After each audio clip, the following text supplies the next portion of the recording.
So for setup 2, this part is a little more tricky because the holes are not round, they're square, and they have these really small filleted edges. And the reason why it's square like this is to hold the bearings, the VEX bearings that we use to support the axles, and they kind of require a square hole. So measuring this size, we see that it has a really small radius of 0.035 inches. So even a 1/8 inch end mill will not work here because a 1/8 inch diameter end mill has a diameter of 0.0625. So we actually have to jump down to a 16th end mill. Now, we don't want to clear out all that material with a 16th end mill. That's imagine something that has a diameter of 1/16 of an inch. It's really small. It would take a long time, and it would probably break if we tried to clean out that material. So the plan will be is that we'll clean out most of it with an 1/8 inch end mill, and then come back and clean up what's left with a 16th inch end mill. And this method that I'm going to show you is not the fastest way to approach it. If I were trying to do it the absolute fastest, I would probably drill it out first and then come back and clean it up with a small end mill. But just the way it's designed, it's a little bit harder to get, since we don't have round holes, it's harder to select that. So let me show you an approach. So the first thing we have to do is do the setup. Back left corner is the origin.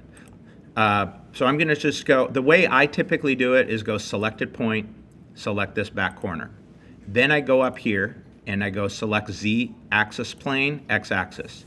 Notice Z is selected. If I select that plane, it makes Z vertical to that or perpendicular to that. And then I hit X and I click this line and I have the X axis along the length. The next thing that I check is the stock. Typically for tube stuff like this, I just go relative size box with no additional stock to leave. You can see that the stock is the exact same size as the part. The default setting for Inventor is 0.02, and so it's a little bit bigger. What I've done is I've just changed that to 0, and since I tend to always change it to 0 and I hate to have to change it every time, if I right click and I go save as user default, in the future, it will always be 0 for me, so I don't have to keep typing in 0.0 or 0 instead of 0.02. Once I have that, I'm ready to do the manufacturing. What I'm going to do is just do a 2-dimensional adaptive clearing, and I'm going to select these bottom edges. And for time, I'm not going to do all of them to respect your time, but realize you need to go select all of them. The tool that I'm going to use is an 1/8 inch flat end mill to clean out most of the material. So I'm going to go way down here, VF3, 1/8 inch. Now the problem is that those holes are really small, and we're going to have a really small helix to fit in there. So there's going to be some changes I'm going to do. First, I'm going to go a little bit deeper, maybe about 20 thousandths deeper. Make sure I get through the thickness of this wall, and that there's no like foilish left. The next thing I'm going to do is change the radial stock to leave to just a tiny amount, maybe like 5 thousandths. I'm just trying to make, I don't want to leave a lot at all. And then finally, we have to really reduce the angle of the helix that we produce. Notice if I just hit OK and I don't change it, nothing is produced. And the reason why is the default helix that the end mill follows when it enters the material is so large it doesn't fit in that small hole.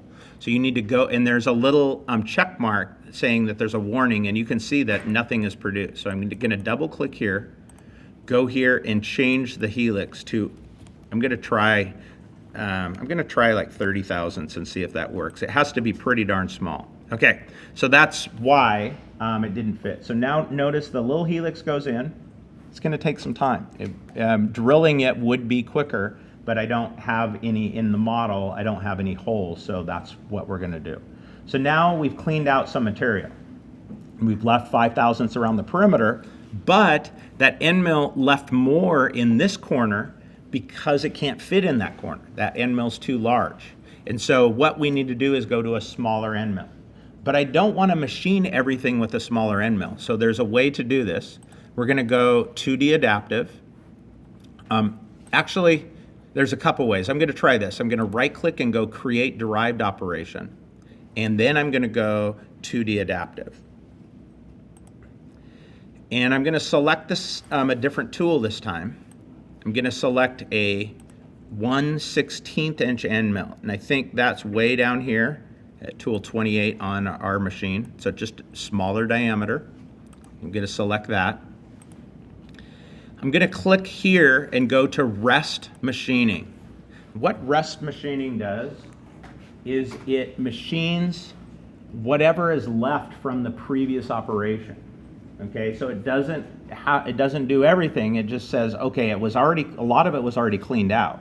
Now I'm going to go back and machine the rest, what this end mill can do. And it does ask what the size of the previous cutter was, and it already has that at 0.125. I'm going to have the same depth, but I am going to do this in 2 steps. And the reason why is this is a really small end mill, and I am concerned when it's going down, I could just snap it. So I'm going to just go down and do this in 2 steps. This is 16th inch material with a 20 thou breakthrough, so I'm going like 0.08. I'm a little over 8, so I'm going to go, my maximum step size is like, I'll go 0.045. Something about halfway. And then we'll try that. Let's see what happens. Click here. You can kind of see that it's going to go down. And it should do that in 2 steps. Oh, I don't know if I got my depth right. Oh, my bottom, I actually needed to type in a negative 0.02. And I don't know if I did that even on the first one. I did a positive 0.02. That means it didn't go through. I have to go additional 20 thousandths deep. So let me fix both of those depths. Okay. Let's see if this works. It's kind of hard. I'm having a hard time zooming in here. But you can see that it is doing this in 2 steps. It's going down to this depth, cleaning out the leftover material, mainly that stuff in the corner. And then it's going down again and cleaning this out. So this is not a full adaptive. This is an adaptive with rest machining. Then the final thing that we need to do here is do a contour. I'm going to right click, do create derived operation, 2D milling, 2D contour. This is just going to clean up whatever is left. I am going to get rid of the rest machining button, but I'm going to keep the same depth. And I'm going to do it, I'm just going to keep it as multiple depths too. And I'm going to hit OK. You can see that it just does a contour to clean that up. And so if I simulate this, it's a lot of work to clean out those little holes, okay? You can see that it's going down with the helix to clean out that material. Once that's done, it comes back and does the rest machining. And then finally, when that's done, it comes back and does the contour. Definitely not the fastest way to make this. Again, drilling and cleaning out would be the quickest way. There's a contour there. But we don't want to break that end mill, okay? So now that that's done, really the last thing we need to do is just cut the end off. To cut the end off, I'm going to use a larger end mill. And I'm going to use the 1/4 inch. So I'm going to go 2D contour. I'm going to choose a 1/4 inch flat end mill, the short stubby one. And I'm going to go select. Typically what I do is select the top edge and then have go a negative depth. If I just select the top edge, it will go all the way around, so I need to hold the Alt key, then select the top edge. My depth, well, it's a 16th depth, 16th thickness, which is 0.0625, so I'm going to go like negative 0.08 to make sure I get through everything. And I'm going to slow it down. Typically when you do an end cut, you want a good rule of thumb is just do about half the default feed rate. And then the final thing is I'm going to get rid of this lead-in sweep angle. Let me keep it and show you what the problem is and then change that. So I'm going to hit OK. Let's take a look at what it looks like.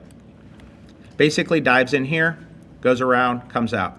The reason why I want to get rid of the sweep angle is this. Typically when you cut the stock material is a little bit longer than your final part. That's why you're cutting it to length. So there's stock material that hangs out here.